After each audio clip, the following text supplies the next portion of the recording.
திருவள்ளுவரின் வழியில் வாழ்ந்து வாழ்வின் உன்னத நிலையினை அடைய திருக்குறளோடு நாம் என்னும் இந்த நிகழ்விலே இணைந்திருக்கின்ற உங்கள் அனைவருக்கும் முதற்கண் வணக்கம். குறள் எண் 215, அதிகாரம் ஒப்புரவு அறிதல். சுவாமி விவேகானந்தர் அமெரிக்காவில் சொற்பொழிவாற்றிய சமயம் சிகாகோ மாநகரத்தில் உலக புகழ்பெற்ற பணக்காரர் ராக்ஃபெல்லரின் நண்பருடைய வீட்டில் தங்கியிருந்தார்.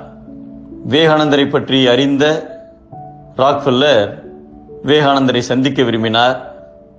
உடனே அவர் தங்கியிருந்த வீட்டிற்கு வந்தார்.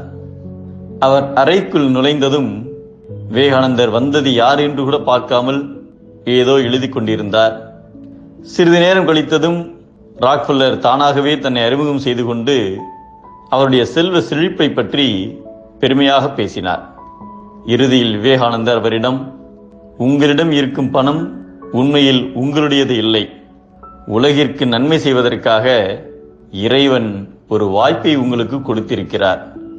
எனவே உங்களிடம் இருக்கும் பணத்தை உலக நன்மைக்காக செலவு செய்யுங்கள் என்று கூறினார்.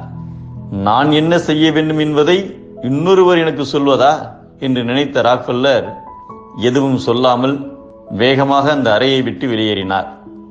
இருந்தாலும் விவேகானந்தரின் வார்த்தை ராக்ஃபெல்லரின் மனதை துளைத்து கொண்டே இருந்தது. அதன் காரணமாக ஒரு தொண்டு நிறுவனத்திற்கு பெரிய தொகையை நன்கொடை அளிக்க முடிவு செய்தார். எனவே அத்திட்டத்தை விரிவாக ஒரு காகிதத்தில் எழுதி கொண்டு ஒரு வாரம் கழித்து விவேகானந்தரை சந்தித்தார்.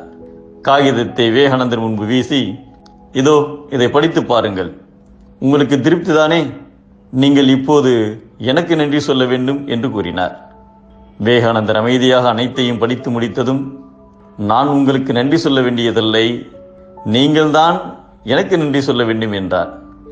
ஏனென்றால் உங்கள் செல்வத்தை மக்களுக்கு பயன்படும் வகையில் நல்ல விதத்தில் செலவு செய்வதற்கு நான் வழிகாட்டி இருக்கிறேன்.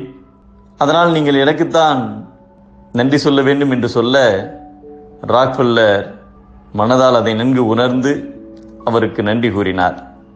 உலகத்தார் நன்றி என கூறுவதை விரும்பி செய்கின்ற அறிவாளியின் செல்வம் ஊருக்கு நடுவே உள்ள நீர் நிறைந்த குளம் போன்று பலருக்கும் பயன்படும் என்பதை ஊருணி நீர் நிறைந்தற்றே உலகவாம் பேரறிவாளன் திரு என்கிறார் நம் தெய்வப்புலவர் திருவள்ளுவர்.